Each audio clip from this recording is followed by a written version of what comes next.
so much. Hey guys, my name is Tony. Man, this is such a trip to be up here in front of you guys. Such an honor. I never in a million years would have thought that my life would look like this today. Obviously, last year, this was about exactly a year ago. That was me. After I got cleaned up, I got my hair cut. I was about 50 pounds lighter than I am now. Just coming out of 2 years homeless on the streets, hopelessly addicted to drugs.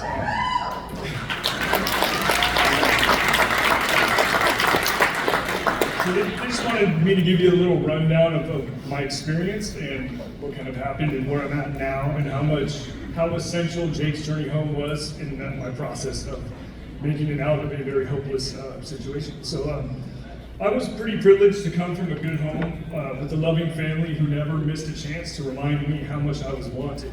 I grew up with every opportunity in the world here in El Dorado Hills and Folsom. I was gifted with above average intelligence and my future seemed pretty bright. In high school, everything changed. I was skinny, most of my friends were in the grade below me, and I was relentlessly bullied. That was the first time I realized how badly I craved the acceptance of others and how uncomfortable I felt in my own skin. To fit in, I started doing things against my morals, and that began a destructive cycle. I'd get in trouble for my poor choices, feel less accepted at home, and seek more validation from my peers. Around this time, I experimented with marijuana and alcohol, not because I liked them, but because I wanted to seem cool. That is until I got hurt skateboarding in the early 2000s and was introduced to opiates for the first time. That constant feeling of restlessness, irritability, and discontentment was finally gone. And for the first time in a long time, I finally felt okay with myself. The downward spiral accelerated quickly, and I entered into what would turn out to be an 18-year struggle with a very serious and very deadly addiction. I fell into a continuous cycle of relapse, hitting rock bottom, going to rehab, working hard to rebuild everything in my life, only to relapse again not too long after. Excuse me.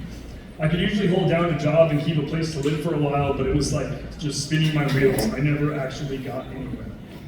Over time, the drug use escalated, Vicodin turned into Oxy into heroin, and eventually heroin into fentanyl. The first time I tried fentanyl, I remember thinking, oh shit, this is going to be the thing that kills me.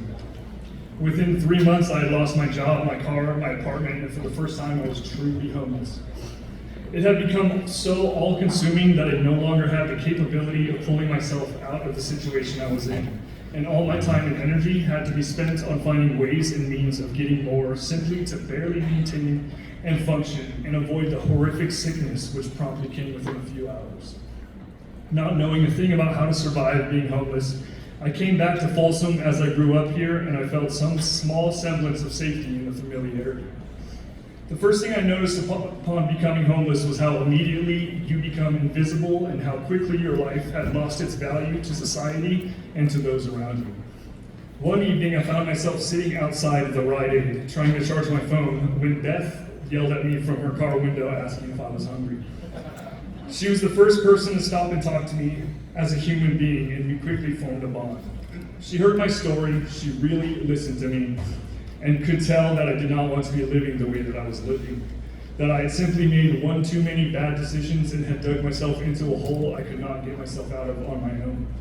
In short order, she introduced me to Jean and her organization.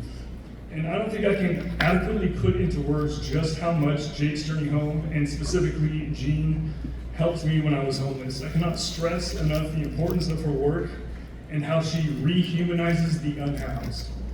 Amongst the countless times she simply showed up when I needed her, she assisted me with multiple bicycles to better get around and make my appointments, cell phones to contact county services and sign up for wait lists, and clothes for the cold, wet, rainy nights. The most important thing she did was treat me as if I was simply a human being, with dignity and respect. She never shamed me. Her compassion is quite frankly superhuman. If ever something happened to one of the important items that she had obtained for me, such as a cell phone that got stolen or wet when I couldn't escape the rain, bicycles that broke down, she simply got me another one without hesitation, because she understood it was essential in order for me to make any progress out of my situation. She never babied me, she never sugarcoated anything, and she was quick to shut down any BS or excuses on my end.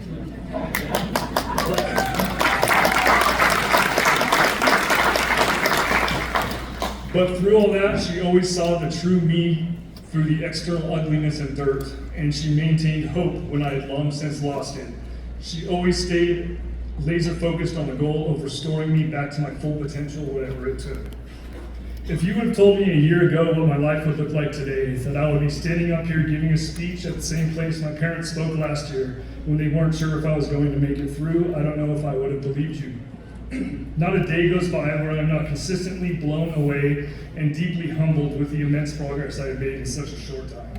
None of which would have been possible without the continued support of loved ones and organizations like Jake's Journey Home, who have been with me every step of the way.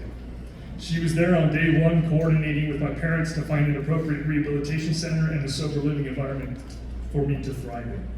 She supported me when I told her I wanted to pursue a college education. Everything from providing me with a laptop after I followed through with enrollment, a backpack, paying for bus fees or food when times got tough, and she was there rooting for me on the sidelines as I maintained a 4.0 GPA the first time.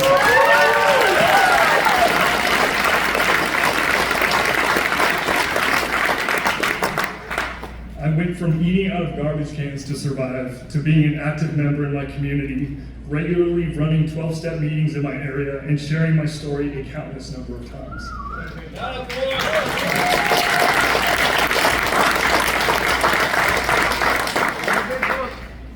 Yes, sir. I went from extreme isolation and suffering to having an unbelievably huge support group of peers who love and deeply care about me. Regularly going out to experience life sober with camping trips, floats down the river, and huge get-togethers on the lake. I often feel like I'm living somebody else's life because success and happiness has never been a part of my life story. But it is now, and it never would have been possible if that day, charging my phone at Rite Aid, Beth had seen that man in obvious need and decided to avert her eyes and keep on driving.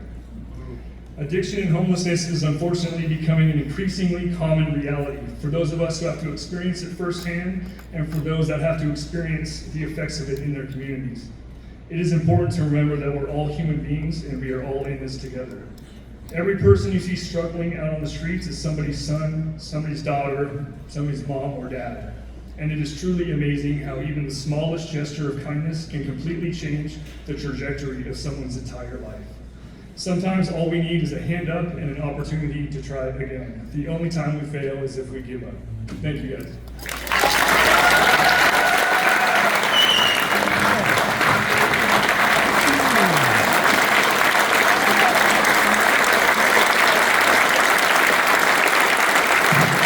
Let's hear it for Tony. And Tony's mom and dad. And of course, Beth Crusoe. Amazing story.